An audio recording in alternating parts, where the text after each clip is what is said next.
হাসি মুখে বিমানবন্দর থেকে বের হচ্ছেন মাহমুদুল্লাহ রিয়াদ। দেখে মনে হবে হয়তো সফল একটা বিশ্বকাপ মিশনই শেষ করেছেন। রিয়াদের সম্ভাব্য শেষ বিশ্বকাপটা খেলতে যাওয়ার আগে দর্শকরা হয়তো ভেবেছিলেন রিয়াদ দলকে দারুণ কিছুই উপহার দিবেন। তবে শেষ ম্যাচটা যে অ্যাপ্রোচে ব্যাটিং করেছেন, রিয়াদই হয়তো সেমিফাইনালের স্বপ্নটা নষ্ট করেছেন। গোটা বিশ্বকাপ জুড়েই ব্যর্থ ছিলেন। 7 ম্যাচে 15 গড়ে মাত্র 95 রান, স্ট্রাইক রেটটাও 100-র কম। ব্যর্থ ছিলেন সাকিব আল হাসানও। এই দুই ক্রিকেটারের অফ ফর্মই বিশ্বকাপ ব্যর্থতার বড় কারণ।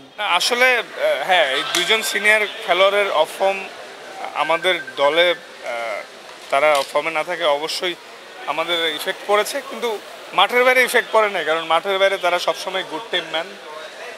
আল্লাহর রহমতে এই যে 47 দিনের মতো একসাথে ছিলাম, সবার বিহেভিয়ার খুব ভালো ছিল, সবাই একসাথে ছিলাম।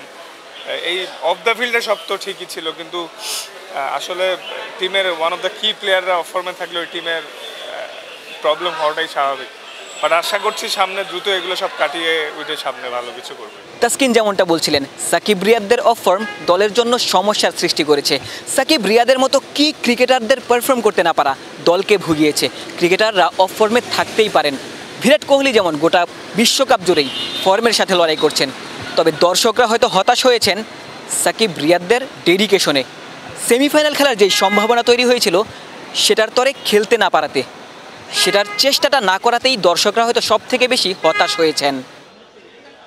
বিশ্বকাপ জুড়ে শান্তদের ব্যাটিং পারফরম্যান্সও দর্শকদের হতাশ করেছে। টপ অর্ডারে তামিম, লিটন, শান্ত, সৌম্যদের টানা ব্যর্থতাও তাসকিনকে অবাক করেছে। তবে তাসকিনের চোখে বিশ্বকাপে প্রাপ্তিও রয়েছে। মাশাআল্লাহ, আসলে তানজিম, সাকিব, রিশাদ এরা লিডিং উইকেট টেকারদের মধ্যে টপ 5-এর মধ্যে ছিল, আর রিশাদ স্টিল আছে। ওভারঅল হ্যাঁ, মানে ভালো করছে মাশাআল্লাহ। এটা খুবই পজিটিভ সাইন যে আমাদের মানে বাংলাদেশ থেকে অনেক ফিউচার স্টাররা উঠে আসবে, এবং তাদেরকে মানে অলরেডি ওয়ার্ল্ডকে বোঝানো হয়েছে যে আমাদের সবার মধ্যে ডিফারেন্ট অ্যাবিলিটি আছে। গ্র্যাজুয়ালি ইমপ্রুভ হচ্ছে। টি-20 ক্রিকেটে তো শুরু থেকে আমাদের খুব একটা স্ট্যাটস ভালো ছিল না, তাই না? তো আগের থেকে তো ইমপ্রুভ হচ্ছে, খালি মাইনাস পয়েন্ট দেখলে তো হবে না। এমনি তো মাইনাসেই আছি আমরা, তো প্লাসে আসার তো সর্বোচ্চ চেষ্টা করছি, তো করেই যাব। এবং আপনারা হতাশ হচ্ছেন, স্বাভাবিক।